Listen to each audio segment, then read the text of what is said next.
trailer for a live-action Peter Pan and Wendy movie that's coming to Disney Plus next month is released. I've got a story up here on archive from movieweb.com. Disney's Peter Pan and Wendy trailer praised for Tiger Lily casting, but draws more race swap backlash. I also have a story here from mine in the comics about the same thing. Disney debuts race swap Tinkerbell, introduces female members of the Lost Boys, and first trailer for Peter Pan and Wendy live action remake. Now here, this is Tinkerbell right here, by the way. Disney's trailer for their latest live-action remake has brought the now familiar wave of online backlash against the race swapping of a central character in what's been dubbed Ariel 2.0. There's an African-American and Iranian actress, Yara Shahidi, as Tinkerbell in Disney's Peter Pan. But they also praise Alyssa Wapantak in the role of Tiger Lily. I probably butchered your name. Sorry about that. That's if she cares what I think. But, whatever. The first footage from the latest take, blah, blah, blah, goes on.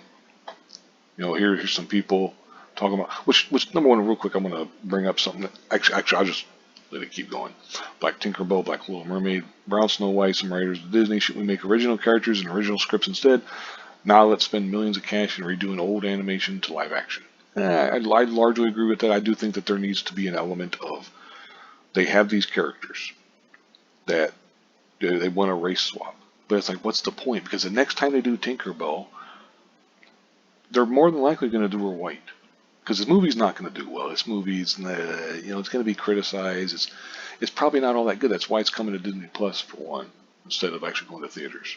But anyway, I agree more with this person here. So instead of giving POC their own movies or making new movies with POC characters, they decided to just make white characters black for some reason, to be like, hey, we are so accepting, we support everyone. This is so weird. Other than Princess and the Frog, there isn't any other. Race swapping, not surprised, because it's the only thing Disney Studios is known for, not just Disney. There's black fairies in Tinkerbell, but apparently we have to keep blackwashing only popular white characters to feel represented. Exactly. There's been black fairies before. Why would you use them? You just say, oh, but Tinkerbell, she let her have a minor role, and she kind of gives the rub or whatever to the black fairy.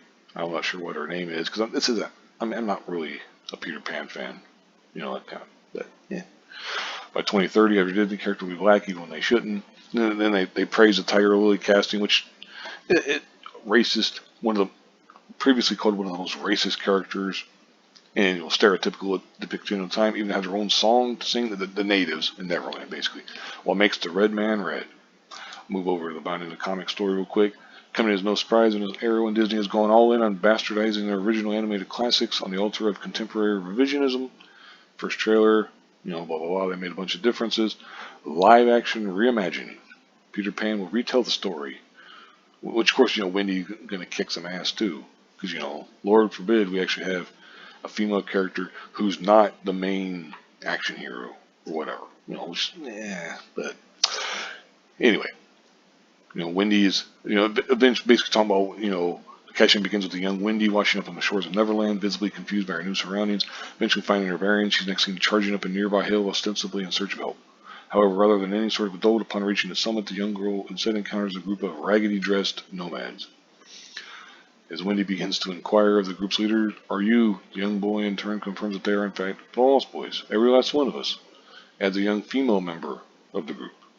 Taking note of that last fact, when he then questions, "But you're not all boys," only to be met by a dismissive response of "So?" from one of the girl's black female members. Not only, basically the introduction not only reeks of another tired diversity and inclusion move, but also ironically undercuts the actual message of female empowerment that originally explained their absence. In his original novel, Barry explicitly states that there are absolutely no lost girls because infant girls are simply too smart to fall out of their cribs and wander off. Anyway, he goes on. They talk some more stuff. I'll link this in the description box if you want to read it for yourself. I've already gone almost 4.5 minutes on this. And quite frankly, it's, here the UK actor, that's Peter Pan there, and you're like, come on, dude, every character, you gotta just, be changing and stuff. And it's like, that's fine. I mean, it's fine if they really want to do this kind of stuff in terms of, I'm all for making movies and TV shows have, black characters and brown characters and whatever other color of the crayon box you want to call people. I believe it's for some reason that those two Black and brown's okay to call people, but it's not okay to call them, you know, other colors. We'll say. I don't want to get myself in trouble. Instead of, I'm all for that. As long make new characters and stuff. It's like you got existing characters that you can use sometimes in these situations, but make new ones if you have to. That's fine. Ain't no big deal. I'd much rather do that, or you do that, than go through some race swapping bullshit because that's not going to end well. Anyway, then you got a picture of Jude Law as Hook. I believe he's the well, I mean, I don't want to say the only known actor. There's other known actors, but he's like the biggest star in the movie, basically. Which, I mean, it's fine. I get it.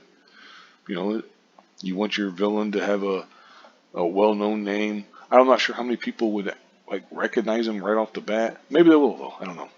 You know. But anyway, I'll go ahead and wrap this up here. I've already gone, damn near 6 minutes. It's just another example of race swapping. Like again with Tinkerbell, the next time they do a Peter Pan story, they'll more than likely go back to the blonde Tinkerbell and stuff. So what have you accomplished?